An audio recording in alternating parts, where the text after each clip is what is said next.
He set his broken bone with a snap. She froze. You can repair yourself? I upgrade when I break. The desert night was filled with smoke. Burning wrecks littered the dunes, their broken ribs glowing like dying stars. Leora stumbled through the wreckage, her armor dented, her breath ragged. The war had left no survivors here, except, she prayed, him. She found Cade half buried beneath a collapsed war drone, his chest heaving, blood dark against his tunic. His right arm was bent at a terrible angle, bone jutting beneath the skin. Cade! Leora fell to her knees beside him. Don't move. I'll get you out. No medics. No time. His voice was hoarse but steady. His good hand clutched the broken limb. You'll die if you... Before she could finish, he exhaled sharply and snapped the bone back into place.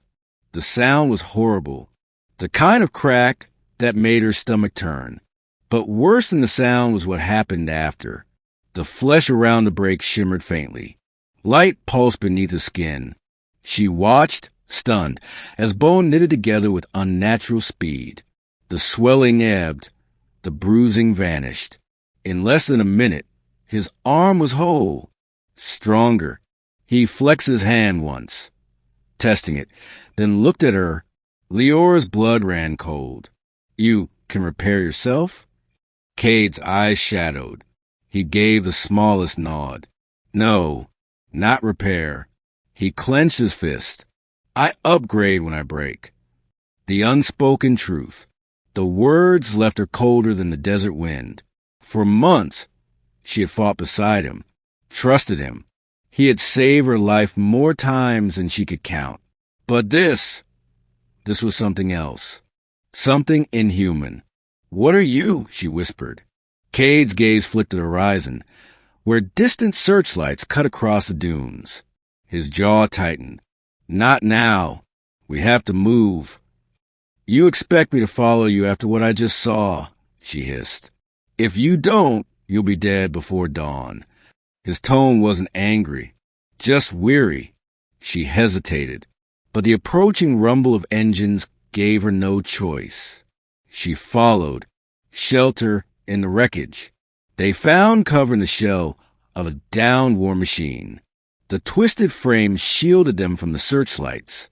The silence between them was heavier than the metal around them. At last, Leora spoke. Explain.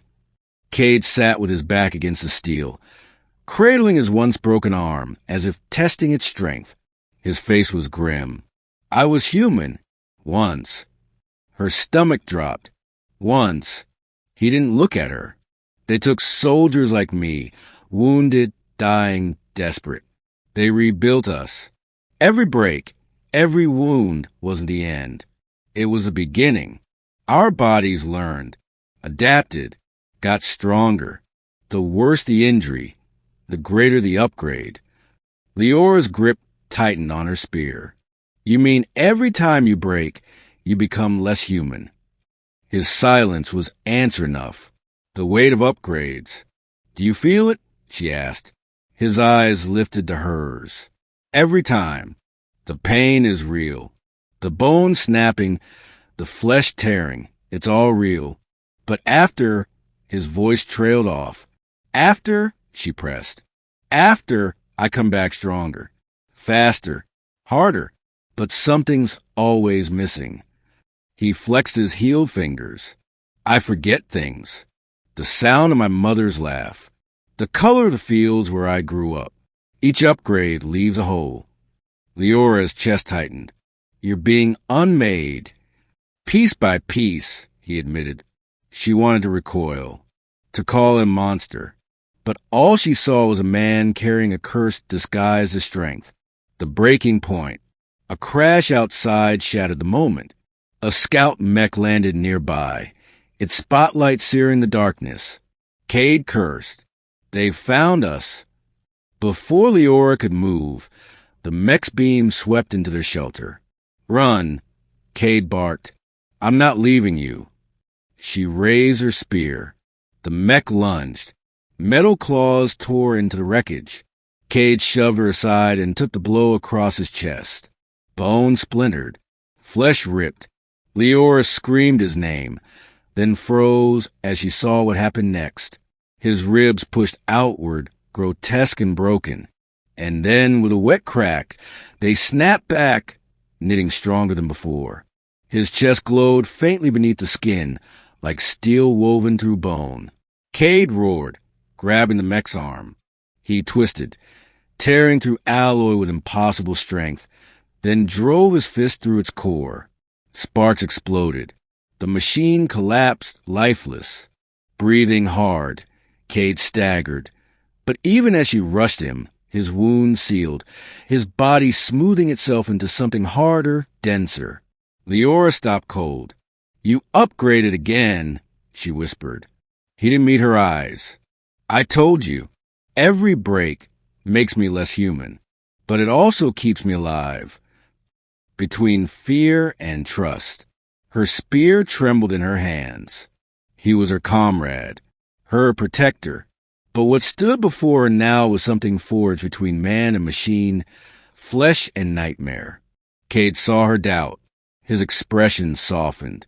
"If you can't trust me," he said quietly, "end it now. Better by your hand than theirs." Her throat closed. "Don't say that." "Do it." His voice cracked. "Before I forget more of myself. Before I stop being someone you even recognize." She raised her spear. Her hands shook. The thought of striking him tore her apart. But then she remembered every battle he had carried her through, every laugh stolen in firelight, every time he chose to shield her instead of saving himself. She lowered the spear. "No," she whispered. "You're still Cade. As long as you fight to stay yourself, you're still you. And I'll fight with you." His breath shuddered. Relief flickered in his eyes. "Leora, don't thank me," she said, firm now. "Just promise me you'll keep fighting who they're trying to make you." He gave a small, broken smile. "I promise." Epilogue, the fire within. They walked into the desert night, the wreckage smoldering behind them. Cade's hand brushed his chest. Beneath the skin, something thrummed. Stronger, sharper. A reminder of the price of survival. Leora walked beside him, her spear steady, her gaze fierce. "You're not alone," she said quietly. Cade looked at her, then at the endless dunes ahead. His voice was barely more than a whisper. "I hope you're right." Above them, the stars burned brighter, as though watching the man who upgraded every time he broke, and the woman who refused to let him be broken alone.